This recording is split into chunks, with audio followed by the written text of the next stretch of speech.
وعنا ونكسن كسر لوضع وركيلان طب سوماليجا اللقادة ETV ستة هل كان أدقل السقطان عيدن كهودا عيدن كدفاع قرن كهرهان عيدن كهودا إثيوبيا أي حول قلكي بلارنا عيد ماذا كحول قلا عيدن كجار لنا الدفاع أي كسر قلين حول قلكي بلارنا الدجان كاسي تجري أي إسلام مركزنا وواقع صدي حول قلك ونكسن أي كسر قبتين الدجان كاسي تجري لقونا بدينية الدجان كاسي تجري waxaana sidoo kale la sheegay oo mudnaan la siiyay lagu aqoonsaday hawlgalka ballaaran ee ciidanka gaashaandhigga gaar ahaan ciidamada hawada ee ciidamada gaashaandhigga Jamhuuriyadda Dimuqraadiga Federaalka Itoobiya hawlgalka ballaaran ee ka qaateen iyo waliba sida ay soo nabadeeyeen hawlaha ballaaran ayaana lagu abaalmariyay halkaasina lagu aqoonsaday hawlaha wanaagsan ee ka soo qaybteen deegaankaasi waxaana sidoo kale la sheegay in sidoo kale mariyaha guud ee ciidanka hawada ee ciidanka gaashaandhigga Jamhuuriyadda Dimuqraadiga Federaalka Itoobiya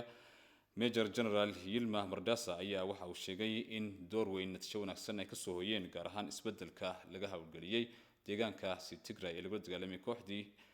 kooxdii weerarka ku qaaday ciidanka gaashaandhigga Jamhuuriyadda Dimuqraadiga Federaalka Itoobiya ee doonayay inay dalka carqaladeeyaan oo isla markaasina dhibaato dalka ka abuuraan hawlgalkii ballaarnaa ay ka qaateen ay ku nabadeeyeen isla markaasina ammaan weyn u soo jeediyay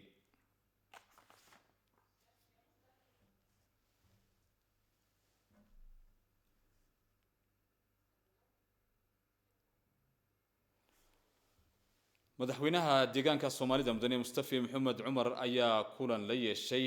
qaybaha cadaaladda ee deegaanka Soomaalida warbixinta naga soo gaadhay wakaalada warbaahinta deegaanka aan gudubno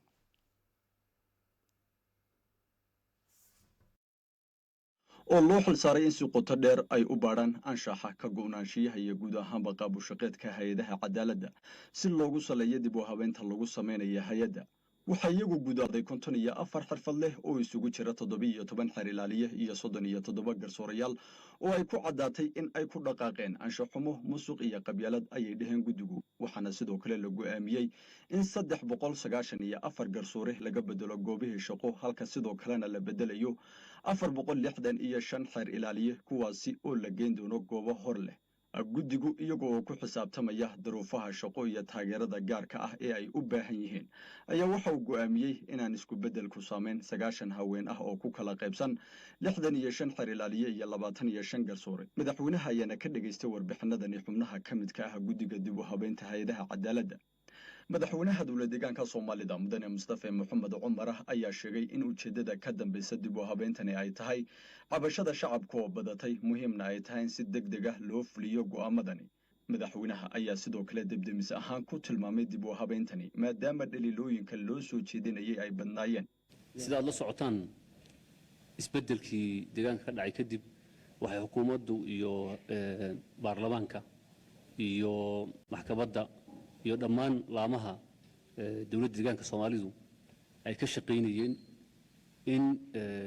dib loo yagleelo hay'adihii dawliga ah ee burburay in la dhiso nidaamyo ka jawaabi kara baahiyaha shacabka ee la xiriira dhinaca cadaaladda dhinaca amniga dhinaca nabadgelyada dhinaca maarta horumarka dhan walba marka institutional reform balaaran oo deegaanka ka socday ayaa jiray qayb ka mid ah taas oo bilow ah oo runtii la oran karo waa ayaa rabnaa maanta inaan shacabka la wadaagno oo ah in goldololooyin jiray oo la xiriira dhanka cadaaladda loo xisaaray guddi isugu jira maxkamadda sare baarlamaanka xeer ilaalinta deegaanka xafiiska nabadgelyada maadaama oo ay xiriirsan yihiin shaqooyinka ay qabtaan kuwaas oo dhani oo mid walba una shaqo qaban karin ka kale haddii uu saacidin in guddi noocaas ay isu tagaan oo jeenka cadaaladda dhibaatooyinka ka jira ay ka wada hadlaan isla markaana wixii ay u arkaan in wax lagu xallin karo iyagoo u kala qaadaya xal degdega oo debdemisa xal waara oo u baahan in maartay si ballaaran oo qaab dhismeedkii iyo sharciyadii jiray iyo shaqaaleyhii jiray iyo tababarkii noocyada ay qaadan jireen oo dhan in hoos loo eega in la sameeyo marka guddigii uu soo dhameeyay daraasaadkiisii wuxuuna keenay go'aamo la rabo in lagu saxo goldolooyinka jira si looga jawaabo baahiyaha dhanka cadaaladda ka jiray go'aanadaas waxay isugu jiraan kuwo maxkamaddu ay fulinayso oo ay guddiga garsoorku gaareen kuwa iyaga ayaa ka hadli doona kuwo iyaguna waxaa jira dhanka xeer ilaalinta ah oo xeerlaalintu ay ka hadli doonto laakiin hordhac ahaan aan sheegi karno maadaama xeerlaalintu ay qaybta executive ka tirsan tahay go'aanka ugu weyn ee dhanka xeerlaalinta ka jira waxa weeye in xeerlaaliyaasha kala duwan ee gobollada iyo degmooyinku maadaama xeerlaalintu inay ka madax bannaanaato muxuu ahaayey magacaabidda hoose heerarka hoose loo arkay daruuri inay tahay in xafiiska xeerlaalintu uu yeesho magacaabiddooda si kala dambaynta iyo ismaqalka kor loogu qaado oo waxaa soo baxday goldololooyin haddii ay xeerlaalintii deegaanku iyo xeerlaaliyaashii gobollada iyo degmooyinku ayna ismaqlaynin inay dhibaato keensanayso hadda ka horna qaab loo shaqeeyo noocaas ahaa marka taas in sidaa hadda kadib loo shaqeeyo dhanka maxkamadahana sida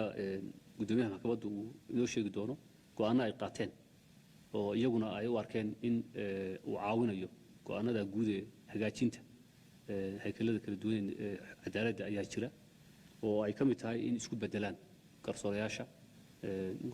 meelaha qaarkood inay qaar tallaabooyin ka qaadaan 5 Maarch 2021 tirsi taariikheedka caalamka ayay xukuumadda deegaanku go'aamisay in dib u habeyn lagu sameeyo hay'adaha cadaaladda kadib markii ay maamulka arkeen guuxa ka imanaya qaar ka mid ah shacabka kuwaasi oo ka cabanaya cadaalad darro ay kala kulmaan qaar ka mid ah hay'adaha cadaaladda ee adeegaha u ah shacabka xeer ilaaliyaha guud ee deegaanka iyo gudoomiyaha maxkamadda guud ee deegaanka ayaa ka warbixiyay waxqabadka